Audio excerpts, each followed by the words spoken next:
You brought that toy? This is the King's Mile. Little lady, not a carnival game, the crowd laughed. It was a brittle, sharp sound, the kind of laughter that isn't born of humor but of pack relief, the collective exhale of men who are glad the predator's gaze has fallen on someone else. They were an audience of hardened professionals, elite marksmen from every branch of the service, all gathered under the unforgiving Wyoming sun for the most prestigious and brutal long-range competition in the armed forces. Each man was a portrait of tactical readiness, clad in multicam and adorned with the latest in meteorological sensors, ballistic computers, and rifles that were more science than steel. And then there was her. She stood apart, a small island of stillness in a sea of restless masculine energy. She offered no retort, no flicker of anger, no defensive posture. Her face remained a placid mask of concentration as she continued her work, her movements economical and precise. She didn't seem to hear the insult, or if she did, it was of no more consequence than the whisper of the wind that snaked through the valley.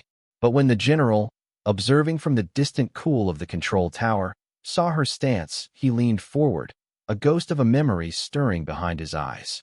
He saw not the woman, not the absurd rifle, but a specific, disciplined alignment of bone and muscle he had not witnessed in over 2 decades. If you believe that true strength has no need for a loud voice, type silence below. The insult had come from Gunnery Sergeant Rex Thorne, a man built like the mountains that framed the range. Thorne was the reigning champion of the King's Mile, a 2-time winner whose confidence was as loud and expansive as the report of his custom-built 408 Chatak rifle. His weapon was a masterpiece of modern engineering, a sleek, matte black instrument of surgical lethality that cost more than a new car. He treated it with a reverence usually reserved for religious artifacts, and he viewed any lesser equipment with open contempt. When he saw Master Sergeant Anya Sharma uncase her weapon, his contempt had boiled over into public ridicule. Her rifle was an anachronism, an old M21 chassis that looked like it had been pulled from a forgotten armory. But its most glaring feature, the one that drew every eye and elicited every snicker, was the stock. It was a shocking, garish orange, the color of a plastic safety cone. It was chipped and scarred, the polymer worn smooth in places from a grip that must have held it for thousands of hours. To Thorne and the others, it was an absurdity. It looked like a training dummy, a non-functional piece of equipment used to teach fundamentals to raw recruits. It was an insult to the hallowed ground of the King's Mile, a place where legends were forged with carbon fiber and precision-milled steel, not with broken-looking relics painted in clown colors. Sharma ignored them all. Her focus was absolute, a bubble of profound concentration in the high-altitude air. She laid out a simple, worn shooting mat, its edges frayed.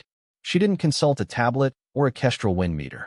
Instead, she plucked a single blade of grass, held it up, and watched its journey on the breeze. She adjusted the turrets on her old, unbranded scope with audible, deliberate clicks. Each motion was a study in practiced efficiency, a dance of muscle memory refined over countless repetitions. There was no wasted energy, no hesitation. It was the quiet competence of a master craftsman, but in this arena of tactical pageantry, it was mistaken for timid, unsophisticated amateurism. The other shooters exchanged knowing glances and smug smiles. They saw her simple setup, her lack of digital aids, her strange, silent ritual, and they passed their judgment. She was out of her depth. This was a place for warriors, for technicians of the highest order. She was just a woman with a toy, a sideshow attraction before the main event began. They saw her silence as weakness, her calm as fear. They made the gravest assumption a soldier can make. They judged the threat by its appearance, and in doing so, they had already lost the war. They had no idea they were standing in the presence of a deity, and that Judgment Day was about to be delivered at 4,000 yards. The competition rules were simple in their objective and brutal in their execution. 100 shots at a single, man-sized steel target set 4,000 yards away, a distance that laughed at the concept of ballistics. 4,000 yards was not a sniper's shot. It was an artillery problem. The wind on this particular range, known as the Devil's Scissors, was legendary. It swept down from 2 separate mountain passes, creating a vortex of unpredictable crosswinds and updrafts. Hitting the target once was a matter of incredible skill and significant luck. Hitting it consistently was deemed impossible.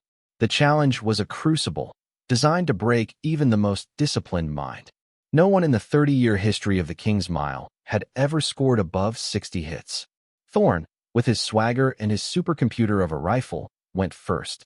He put on a clinic of modern marksmanship, his spotter calling out complex wind adjustments that were fed into his ballistic calculator. His performance was impressive, a demonstration of power and technology. The massive 408 rounds tore through the air with a sound like ripping fabric. Each impact on the distant steel was rewarded with a satisfying, delayed ping and a cheer from the crowd. But the devil's scissors took their toll. A sudden gust would send a round wide. An unexpected downdraft would make one fall short. He finished with a score of 58. A formidable number, likely enough to secure his third victory. He walked off the line with a frustrated grunt, cursing the wind, but his face wore a mask of arrogant satisfaction. He had set a bar no one else could hope to reach. Then, it was Sharma's turn. The laughter had subsided, replaced by an air of impatient pity. The range officer called her name. She walked to the firing line, her movements unhurried. She lay down on her worn mat, settling behind the orange rifle with the slow, deliberate grace of a predator. The world seemed to shrink, contracting until it contained only three things: her eye, the reticle of her scope, and the impossibly distant speck of steel. She chambered a single round, the click of the bolt echoing in the sudden quiet. She did not have a spotter. She did not have a computer. She had the rifle, her breath, and a lifetime of discipline. Her first breath was a slow, controlled intake, filling her lungs completely. She held it, letting her heart rate settle into a deep, steady rhythm. The second breath was the release, exhaling until she reached the natural respiratory pause, that perfect moment of physiological stillness between breaths where the body is most stable. Her finger curled around the trigger. The world outside her scope ceased to exist. There was no gunny thorn, no mocking crowd, no crushing weight of expectation. There was only the problem of the wind. She saw it not as a number on a screen, but as a living entity, a river of air with currents and eddies. She could feel its pressure on her cheek, read its subtle language in the dance of the heat haze rising from the valley floor. She made a final, tiny adjustment to her scope, a single click to the left. Then, she squeezed the trigger. The report of her rifle was sharp, less of a boom and more of a crack, a clean, crisp sound that spoke of efficiency. For 5 long seconds, there was only the sound of the wind. Then, faint and clear, came the unmistakable ping of bullet meeting steel.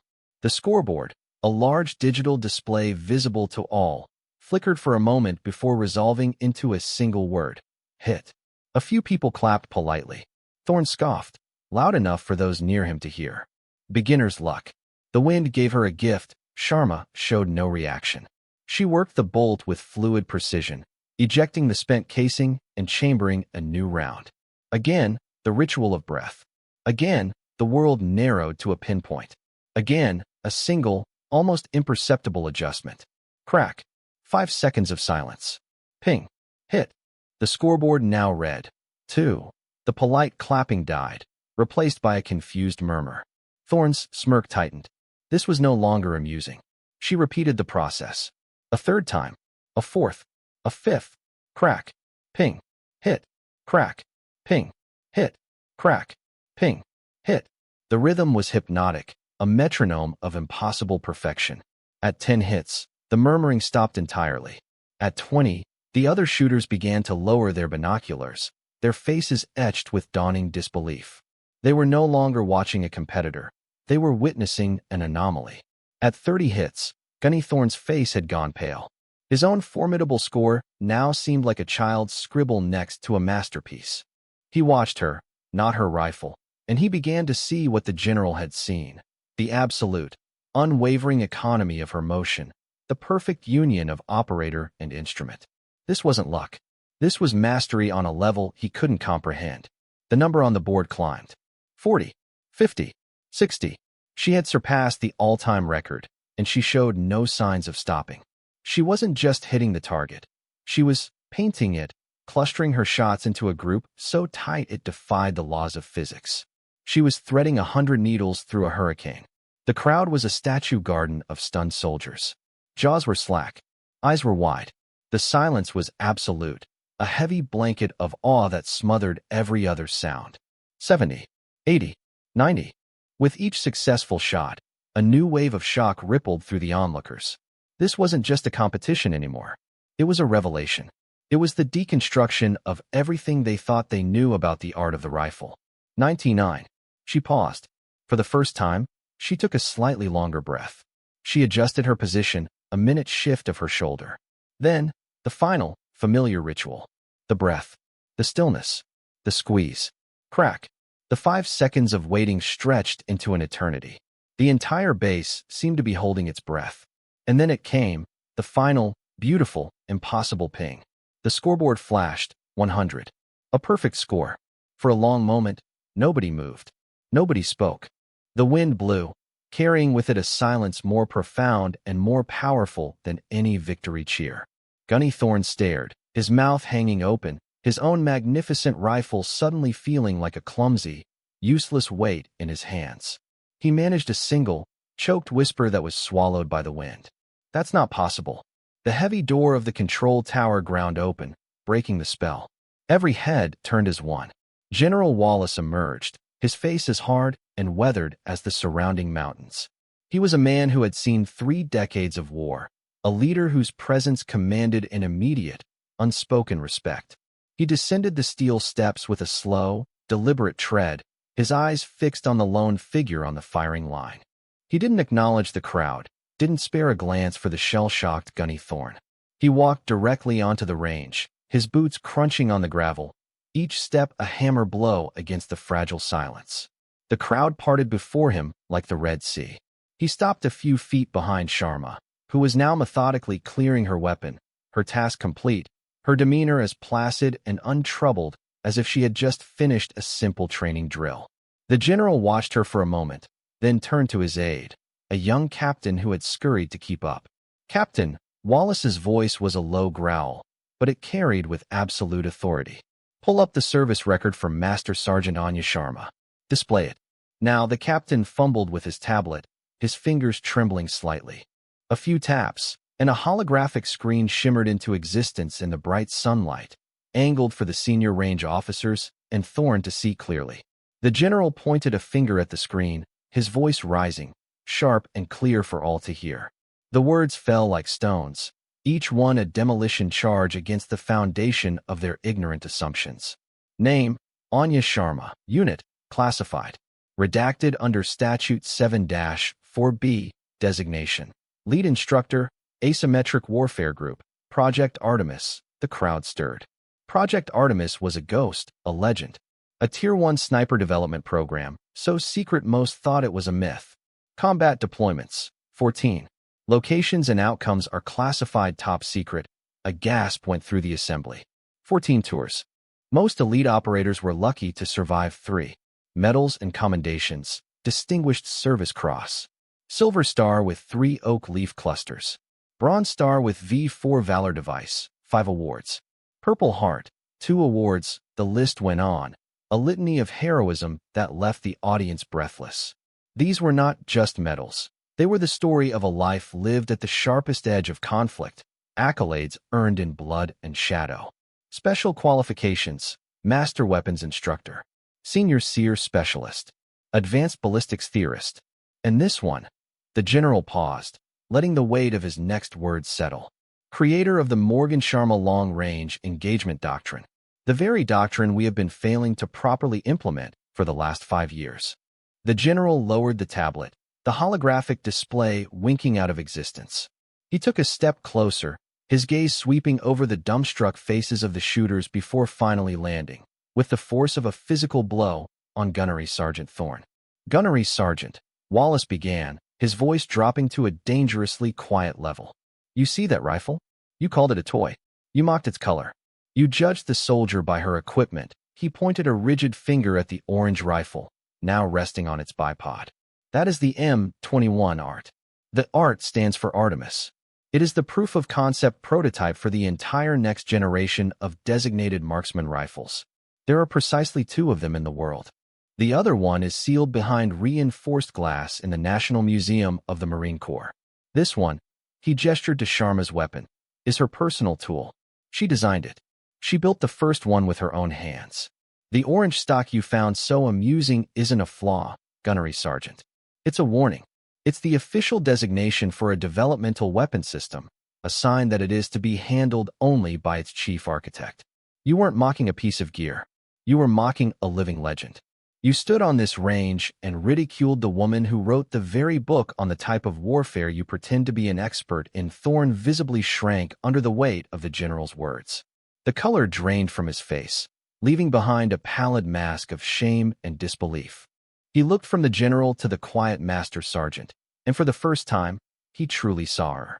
He saw the immense, terrifying depth of skill that lay behind her calm eyes. The general turned his back on Thorn, a gesture of dismissal more profound than any verbal reprimand. He faced Sharma. In one smooth, practiced motion, the three-star general, a man who commanded divisions, snapped to the position of attention. His salute was a thing of beauty, razor-sharp, precise, and held with an unwavering respect that bordered on reverence.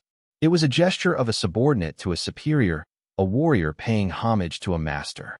Master Sergeant Sharma. His voice was now filled with a deep, personal respect. It is a profound honor. I had the privilege of serving under your father, Colonel Morgan, in my youth. He saved my life twice. A flicker of something, perhaps memory, perhaps sadness, crossed Sharma's face for the briefest of instants. She finished wiping down her bolt, slid it back into the rifle, and only then did she meet the general's gaze. She gave a simple, small nod of acknowledgement. He taught me to shoot, sir, she said, her voice quiet but clear. He said the first lesson is that the wind always tells the truth, and arrogance is always deaf. The simple wisdom of her words, delivered without a trace of triumph, hung in the air, a final, devastating indictment of the foolishness that had transpired. The story of that day spread not like wildfire, but like a shockwave. It didn't burn, it simply leveled everything in its path. By evening chow, every soldier on the sprawling base knew. They knew about the impossible score, the quiet master sergeant, and the bright orange rifle that had humbled a legion of arrogant men. The tale was whispered in hushed, reverent tones in barracks, retold with growing embellishment in the smoky haze of the off-base bars, and debated in meticulous detail on secure military forums. It became known as Sharma's Century, or, more colloquially, the Orange Rifle Sermon. The leaked, grainy footage from the range's security feed became a viral sensation within the military's intranet, a silent film of pure, unadulterated competence. There was no audio, just the relentless, methodical climb of the number on the digital scoreboard, ticking from 1 to 100 as a small, still figure lay prone on the line. Its silence made it all the more powerful, a visual testament to the idea that actions, indeed, speak louder than any boast. The legend had a face, and it was one of quiet, unassuming lethality. It was a potent, necessary lesson in a world that too often equated confidence with competence. The event fundamentally altered the culture of the base's elite marksmanship community. The swagger and chest-thumping bravado that had once been the norm evaporated overnight, replaced by a more sober, more focused professionalism. Young snipers stopped talking about the cost of their gear and started talking about the discipline of their breathing. They spoke of reading the wind the Sharma way, a new term for an old, almost forgotten art of instinct and observation over reliance on technology. The orange rifle had become a symbol, a powerful icon of substance over style, of demonstrated skill over declared superiority. It was a stark reminder that the most dangerous person on the battlefield is rarely the one making the most noise. For Gunnery Sergeant Rex Thorn, the humiliation was a crucible that burned away the dross of his ego, leaving behind something stronger and more refined. General Wallace had been wise not to issue a formal punishment. The judgment of his peers and the stark reality of his own ignorance were far more potent. For 2 days, Thorn was a ghost, avoiding the mess hall and the gym, wrestling with the wreckage of his professional pride. His world, once so clearly defined by his own perceived excellence, had been irrevocably shattered. On the third morning, he found Sharma on a deserted pistol range, methodically practicing drawn fire drills. He approached not with the swagger of a champion, but with the hesitant humility of a novice. He didn't offer excuses or platitudes. He stood before her, his gaze fixed on the ground, and delivered a quiet, sincere apology. It was stripped of all ego, a simple admission of his profound error. He asked not for her forgiveness, but for her knowledge. "Master Sergeant," he had said, his voice strained. "I was a fool. I was arrogant. But I want to be a better marksman. I want to be a better leader. Please, teach me how you did that." Sharma, in her characteristic way, simply nodded. She didn't gloat or remind him of his insults. Her victory required no such reinforcement. Her validation came from the act itself, not from the submission of her detractors. She agreed to mentor him, and a small, hand-picked group of other shooters who had the courage to admit their own shortcomings. Her lessons were brutally simple, focusing on the unglamorous fundamentals they had all begun to neglect in their pursuit of technological shortcuts. She taught them breathing until their lungs ached. She made them meditate on the wind, forcing them to abandon their electronics and learn to feel its subtle shifts on their skin. She spoke of the rifle not as a weapon, but as an extension of the soul, an instrument that would only perform as well as the discipline of the person holding it. The orange rifle often lay beside her on the mat, a silent teacher in its own right. It was a constant, vivid reminder of the day's lesson.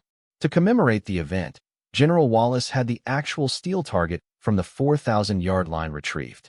It was a mangled piece of metal, but in its center was a single, ragged hole no bigger than a man's fist, the impossible result of 100 perfectly placed rounds. He had it mounted on a solid oak plaque and hung in the hallowed main hall of the sniper school, a place where portraits of legendary marksmen stretching back to the Civil War adorned the walls. The brass plate beneath the target was simple, containing no names, no dates, no scores. It bore a single, powerful inscription, a quote attributed to Sharma's father. "Respect is not in the voice that demands it, but in the silence that commands it." 5 years passed. The high desert winds of Wyoming continued their timeless scouring of the mountains, but the culture at the Kings Mile Range had been permanently reshaped. The memory of Sharma's century had seeped into the very soil of the place, becoming a foundational piece of institutional folklore. Newcomers, fresh-faced and full of the unearned confidence of youth, were told the story on their first day. It was no longer just a story about a competition. It had become a mandatory lesson in the core tenets of the quiet professional. It was a parable about the dangers of assumption and the supreme virtue of humility. Master Sergeant Anya Sharma was long gone, reassigned to some other shadowed corner of the world where her unique skills were needed. To the new generation of shooters, she was a myth, a name whispered with the same reverence as Carlos Hathcock or Chris Kyle. They had never seen her, but they saw her legacy everywhere. They saw it in the stripped-down, functional rifles that had become more popular than the flashy, over-accessorized models. They saw it in the quiet focus of the marksmen on the firing line, who now spent more time watching the grass than their computer screens. Most strikingly, they saw it in their head instructor. Gunnery Sergeant Rex Thorne was now Master Gunnery Sergeant Thorne, the commandant of the Advanced Sniper School. The crucible of his public humiliation had forged him into one of the finest instructors the service had ever seen. The arrogance was gone, replaced by a quiet, demanding intensity. He was known for his uncompromising standards and his utter intolerance for ego. His first lesson to every new class was always the same. He would stand before them and tell the story of the orange rifle, and he would cast himself as the fool. He would describe his own arrogance, his own ignorance, in raw, unflinching detail. It was a powerful act of leadership, a demonstration that true strength lies in the ability to acknowledge one's own weakness. He used his own failure as the ultimate teaching tool, ensuring that the lesson Sharma had taught him would be passed down for generations. The legacy of a true warrior, the narrative concluded, is not etched in monuments of stone or in the pages of history books. It is not found in the echo of a loud voice or the gleam of 1,000 medals. A true legacy is living, breathing proof of a standard upheld. Anya Sharma's legacy wasn't the perfect score of 100. It was in the improved skill of 1,000 other shooters. It was in the quiet humility of the leader she had inadvertently created from the ashes of her biggest critic. Her monument was the culture of silent competence she left in her wake. She had proven that true impact isn't about what you take from the world, the accolades, the victories, the recognition. It is about what you leave behind, what continues to grow long after you are gone. Her silence had been her greatest sermon, and its echo was now, and would forever be, deafening. For more stories where quiet competence triumphs over loud assumption and where silent discipline defines their worth, subscribe to Unknown Heroine Stories.